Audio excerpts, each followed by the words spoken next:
ഏത് പടം വരയ്ക്കാൻ അറിയാത്തവർക്കും ഇത് വരയ്ക്കാൻ പറ്റും. കാരണം ഇത് നമ്മൾ ട്രേസ് ചെയ്താൽ വരയ്ക്കുന്നത്. അതായത് ഒരു മഷ്റൂമിന്റെ ഇമേജ് എടുത്തിട്ട് ഫോണിനകത്ത് ഫുൾ ബ്രൈറ്റ്നെസ് ഇട്ടിട്ട് നമ്മൾ എന്ത് ചെയ്യുക, പേജിന് താഴെ വെച്ച് അതൊന്ന് സ്കെച്ച് ചെയ്തെടുക്കുക, അതൊന്ന് ട്രേസ് ചെയ്തെടുക്കുക. അതിനുശേഷം നമ്മൾ എന്ത് ചെയ്യുക, കുറച്ച് ബ്ലാക്ക് കളർ വെച്ചിട്ട് അല്ലെങ്കിൽ ബ്ലാക്ക് പെൻ വെച്ചിട്ട് നമ്മളൊന്ന് ഹൈലൈറ്റ് ചെയ്ത് കൊടുക്കുക. കാരണം നമുക്ക് എടുത്ത് കാണാൻ വേണ്ടിയിട്ടാണ്.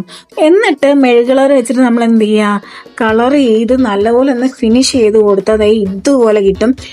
മെഴുക യൂസ് ചെയ്യുന്നതെന്നുണ്ടെങ്കിൽ മെഴുക് യൂസ് ചെയ്തതിന് മുകളിൽ എന്തുണ്ടാവും, കുറച്ചൊക്കെ കട്ട പിടിച്ചിരിപ്പുണ്ടാവും. അപ്പൊ അതൊന്ന് ചുരണ്ടി കളയുക. അല്ല പെൻസിൽ കളർ ഉള്ളവരാണെങ്കിൽ പെൻസിൽ കളർ വെച്ച് ചെയ്ത് നോക്കുക. അത് നല്ല എഫക്റ്റീവ് ആണ്. മീൻസ് നല്ലതായിട്ട് ആ ഒരു പടം നല്ലതായിട്ട് എടുത്ത് അറിയിക്കുന്നുണ്ട്. നമുക്ക് വലിയ പണിയും മെനക്കേടും ഇല്ലാണ്ട് ചെയ്യാൻ പറ്റുന്ന ഒന്നാണ്. ഞാൻ ഏതായാലും എൻ്റെ കയ്യിൽ പെൻസിൽ കളർ ഇരിപ്പുള്ളതുകൊണ്ട് ഒന്ന് ട്രൈ ചെയ്ത് നോക്കിയതാണ് എന്താണ് ഡിഫറൻസ് എന്നറിയാൻ. ബട്ട് രണ്ടും നല്ല റിസൾട്ടാണ്. ഞാൻ ആദ്യം ചെയ്ത മെത്തേഡും കാണാത്തവരുണ്ടെങ്കിൽ മുമ്പത്തെ വീഡിയോ ഒക്കെ ഒന്ന് കയറി കണ്ടു നോക്കുക കേട്ടോ. അപ്പൊ അതിന്റെ ഫൈനൽ ഔട്ട്പുട്ട് ഇങ്ങനെയാണ്. ഇഷ്ടപ്പെട്ടോ നോക്ക്, ട്രൈ ചെയ്ത് നോക്കുക.